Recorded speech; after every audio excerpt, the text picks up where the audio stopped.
WW de volta, agora conosco a Marisa César, que é diretora de Assuntos Corporativos e Sustentabilidade da mineradora australiana PLS, produtora de lítio no país e presidente do Conselho da Associação de Minerais Críticos, AMC.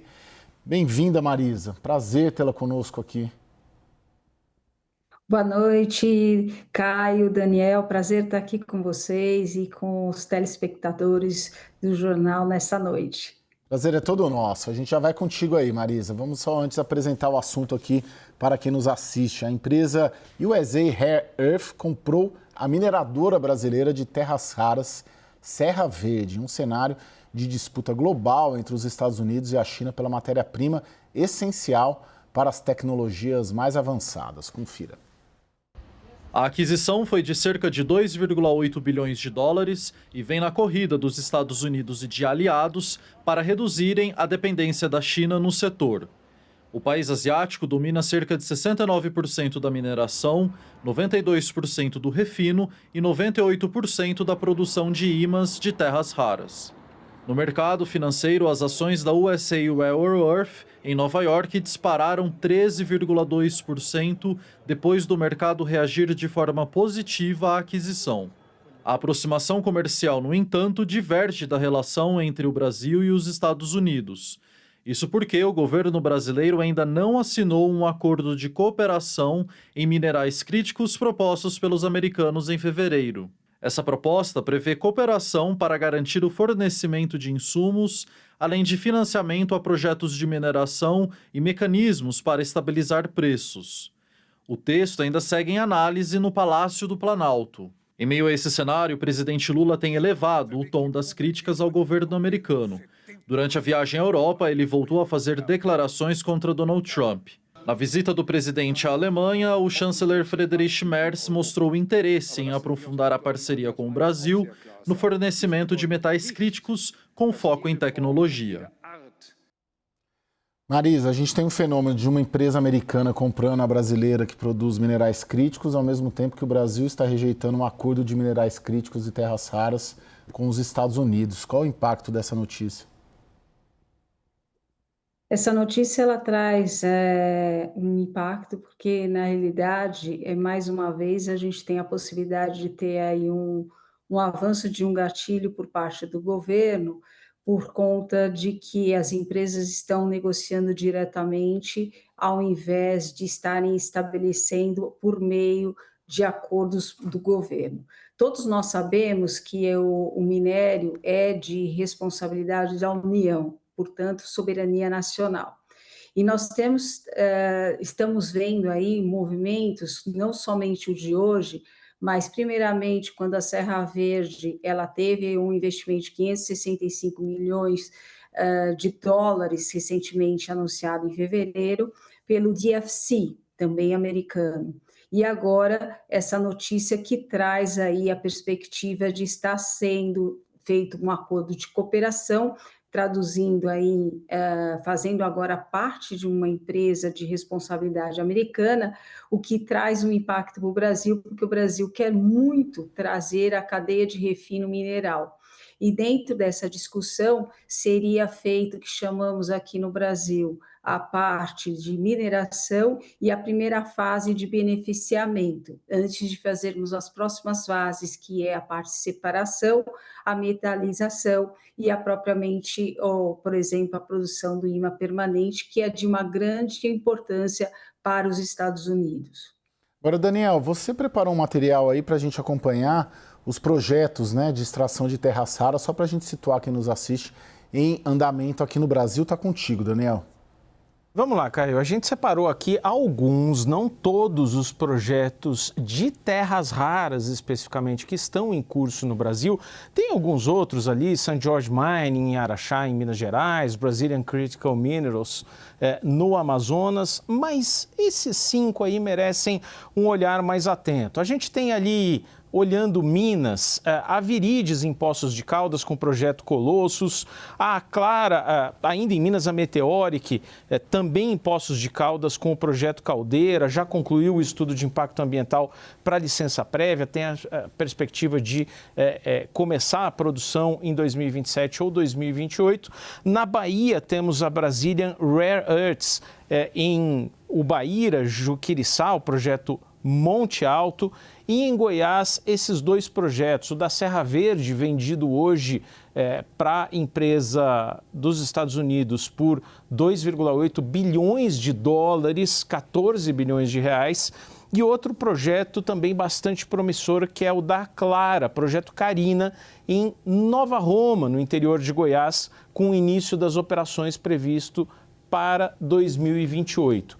Importante dizer que, somando tudo isso, a gente está falando de investimentos da ordem ali de 11, 12, 13 bilhões de reais e que posicionam o Brasil de uma forma absolutamente estratégica. Hoje a China é absolutamente predominante nesse mercado, extrai 70%, mas refina 90% das terras raras, e o Ocidente, os Estados Unidos principalmente, querem fornecedores mais seguros e confiáveis. Por isso os acordos em que se fala muito de política de preços mínimos, por exemplo, a China tem tido uma política de, a cada vez que um país tenta ganhar um pouquinho mais de protagonismo, tem uma política de afundar os preços para que não haja ganho de escala. O Brasil pinta como um grande paraíso aí das terras raras, mas com desafios imensos pela frente também. Agora, Marisa, o Brasil está prestes, o Congresso Nacional, o deputado Arnaldo Jardim, parlamentar sério,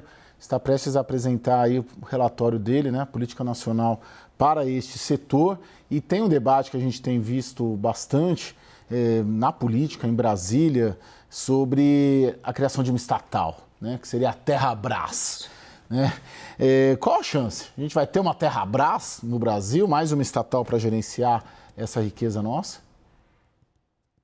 Bom, o que eu posso dizer é que não somente o setor, mas eu visualizo, eu participei da apresentação do parecer, não na sua totalidade, promovido pelo deputado Arnaldo Jardim, e ele é contra a retornarmos, termos esse retrocesso. Se olharmos a questão do urânio, que entrou para essa janela e que ficou sob uma estatal brasileira, até hoje não foi produzido nenhuma grama de urânio no país. O grande risco que se tem é que, mais uma vez, nós podemos perder a oportunidade de ter um país avante, principalmente pela sua capacidade de minerais críticos, não somente terras raras no país, e considerando que em terras raras nós somos o segundo maior volume de recursos no mundo, nós representamos 22% de terras raras.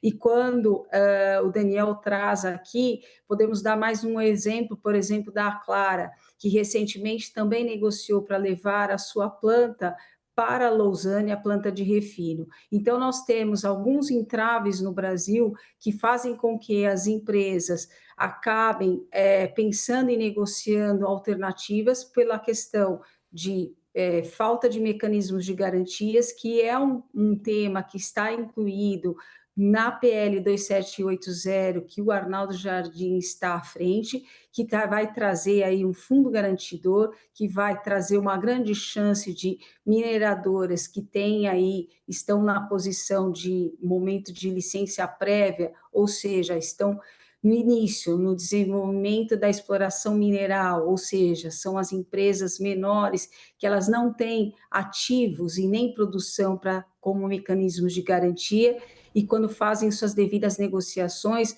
essa questão de ter aí cartas de franquia de banco se torna um valor muito caro quando pensamos aí em utilizar a oportunidade da chamada, por exemplo, do BNDES com a FINEP, que todas essas empresas aí citadas, elas foram beneficiadas e estão em negociação para poderem capturar o financiamento do banco. Todavia, sem mecanismos de garantia fica impossível.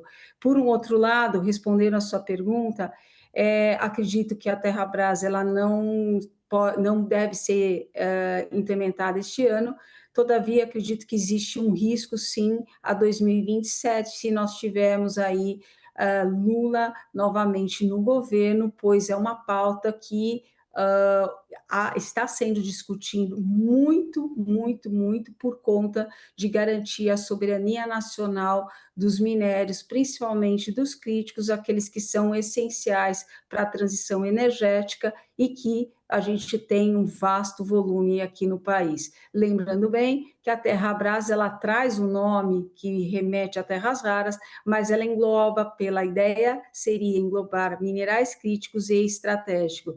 Críticos, lembrando que temos na lista do Brasil 17 componentes, que incluem lítio, níquel, cobre, cobalto, entre outros, e estratégicos, como podemos e sabemos, o ferro e ouro. Então, existe uma grande discussão, o setor está muito preocupado e temos nos movimentado largamente em diversas discussões com o objetivo de trazer luz para que isso não ocorra.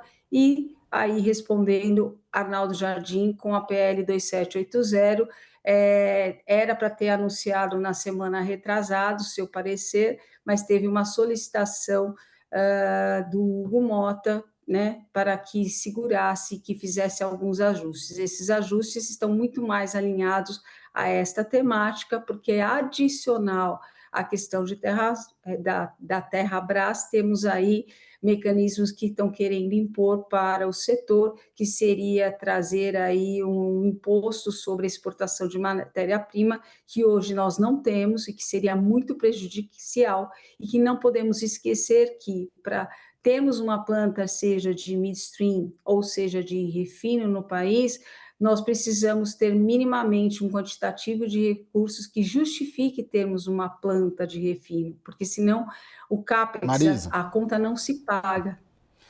Desculpa te interromper, só que o nosso tempo está terminando e eu só queria jogar uma última aqui para o Daniel, de saber, Daniel, toda essa colocação que a Marisa coloca, da dificuldade de regulamentação, das diferentes visões em Brasília sobre esse assunto, da Terrabras, do imposto que a Marisa traz agora, eu fico com a sensação de que este assunto, como todos os outros grandes assuntos que nós precisamos tratar enquanto país, vão ficar para depois da eleição e, a depender de quem ganha, a gente vai encaminhar para um lado ou para o outro, é isso?